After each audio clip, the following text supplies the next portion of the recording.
Hello everyone, my name is Mehek. I hope you guys are fine and safe, and like always, I also hope that you guys are reading. Back with the second book of this year that I finished reading.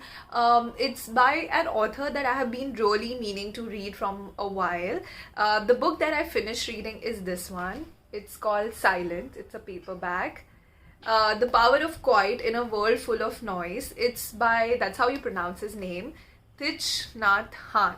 It's by Thich Nhat Hanh.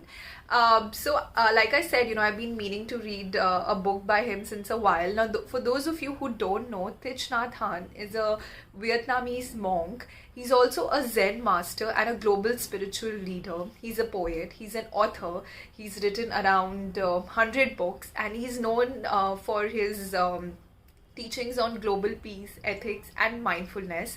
In fact, he has even founded a village called Plum Village in southern France, where today it's one of the largest, or I think it's the largest monastery in Europe, where people from all over the world come and they learn to live in harmony. They learn to meditate, practice mindfulness, sit in silent, and those things. So in fact, when I read about this village, I was like, I wish I knew about it before, because there was a time when I was studying in southern France and I would have loved to visit this village.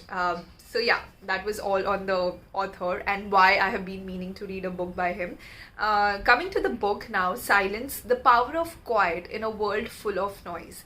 Now, there's a very interesting term used in this book. The author, the monk, says that we constantly have this radio station which is playing in our mind. The radio station is called NST, which is Non-Stop-Thinking.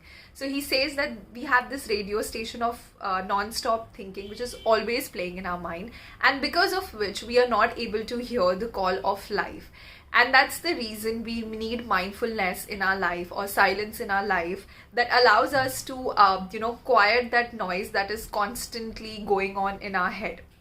In fact, he says, just as we need air, which is so essential for us, for our very existence, similarly, we also need silence for our existence.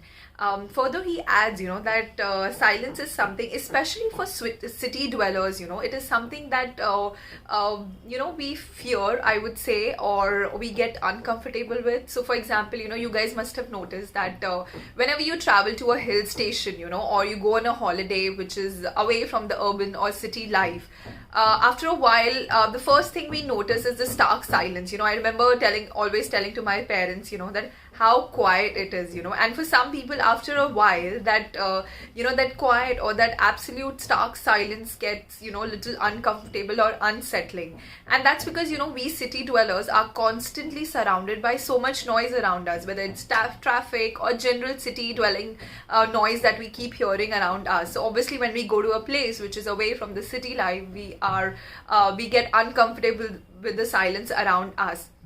But that's the author, he says that, silence is not something that we should be fearful about, just as, again, he says, just as plant needs light to grow, we all need silence to grow. And because we are so fearful of silence, we try to fill that space or those moments of silence, and we avoid the conversation with ourselves by either we'll put on some music, we'll watch TV, we'll try and do some activity, or in worse scenarios we just sit and start overthinking about the past and the future, to try and fill those moments of silence that we have in our life. Whereas he says that what exactly we should be doing is embracing those moments of silence and having those conversations with ourselves.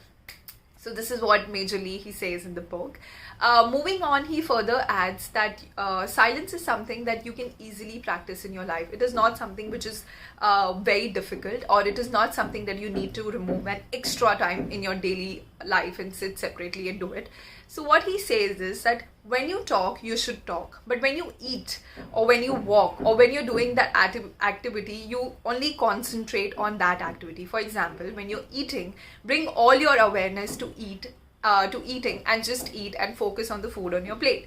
Similarly, when you're walking, just walk. So bring all your awareness to every step and stop thinking about the past or the future. So that is what he says, that you do not need to sit separately and meditate, but if you bring about mindfulness in your daily activity, you can achieve this true happiness, which comes wherein you're truly present in the current moment, in the activity that you're doing, and you let go of your past and future.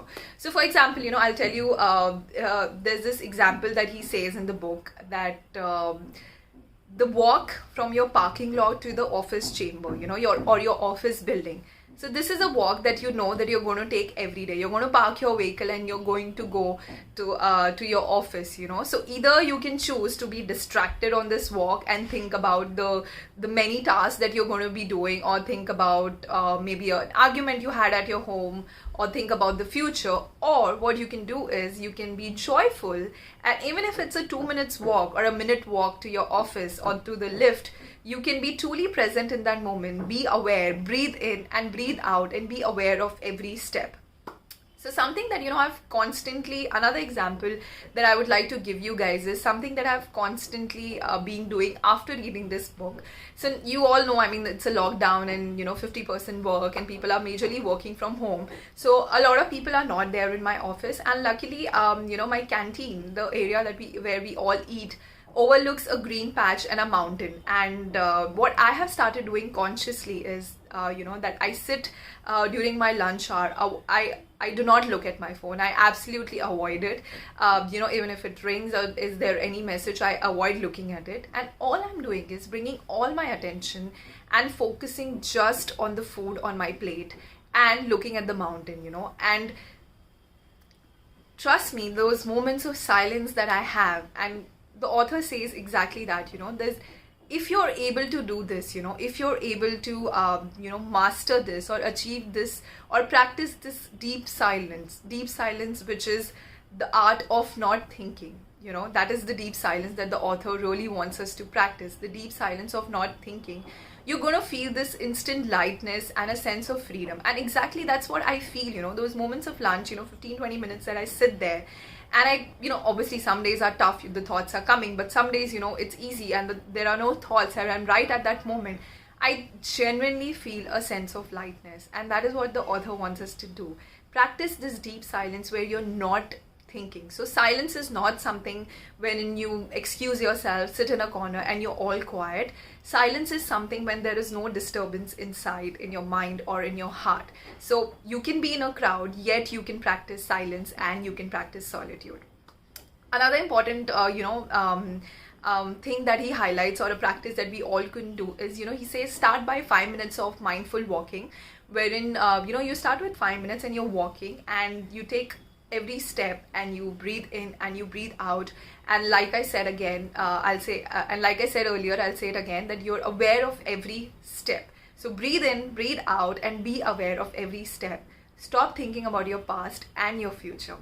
Again, another important point which I really connected and liked in this book is that, the author says that we try so hard to separate our life and our work, whereas he says all we should be doing is bringing mindfulness in our daily activities. So he says that with the feeling that how we or how we wash our utensils post dinner, or how we cook, or how we mop the floor, determines whether it's going to be a dull, boring activity, like a routine activity, or a joyful activity. If we truly bring, joyfulness and mindfulness in our daily activity, the whole day will become to our own self, And in short, he's saying that every moment in our life, every, routine work that you have, live it deeply, live it joyfully, and you will realize that you don't have to remove a separate moment in your daily life, or a moment of solitude or silence or meditation or mindfulness.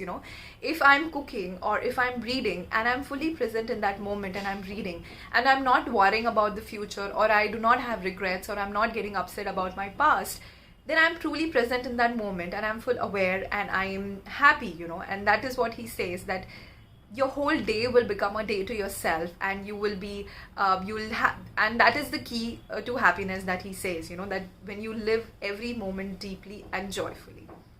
So this is what the entire book is all about, is to be in your present moment, live it deeply and joyfully, and just bring mindfulness in your daily activities. So yeah, this is what the book is all about. It also has some breathing exercises which I found really useful. I'm going to read one of them. Further, there are anecdotes that the monk has shared. Especially I loved his encounter with a French soldier, which I personally enjoyed. I would definitely recommend this book to every one of you if you're looking to bring make your chaotic or noisy life a little less noisy. Please read this book. In fact, after reading this book, I ensure you guys that you are going to look for moments or meals where you're not distracted by your phone. You'll go on walk where you would not want to listen to music, and similarly you would crave or look for moments of silence in your daily life, like I have started doing after reading this book. So there's quickly this breathing exercise that I will share it with you guys. When you sit down to enjoy a meal with others, bring your awareness to the food and the people you are with. This can be a very joyful occasion of true community. Breathing in, I'm aware of the food on my plate. Breathing out, I'm fortunate to have food to eat. Breathing in, I'm aware of the fields. Breathing out, I smile to the fields. Breathing in, I'm aware of the many conditions that brought this food to me. Breathing out, I feel grateful. Breathing in, I'm aware of those who are eating together with me. Breathing out, I'm grateful for their presence. So these are the thoughts you have when you're eating food. With every breath and with breathing in and breathing out, you give thanks to the food on your plate, thanks to the fields and the people who got this food on your plate. And lastly, a saying in this book, real solitude comes from a stable heart that does not get carried away by the pull of the crowd, nor by sorrows about the past, worries about the future, or excitement or stress about the present. So yeah, that's all on this beautiful book called Silence. I hope you enjoyed the review and you give this book a try. I'm going to see you guys next week with another title. Till then, take care. Bye-bye.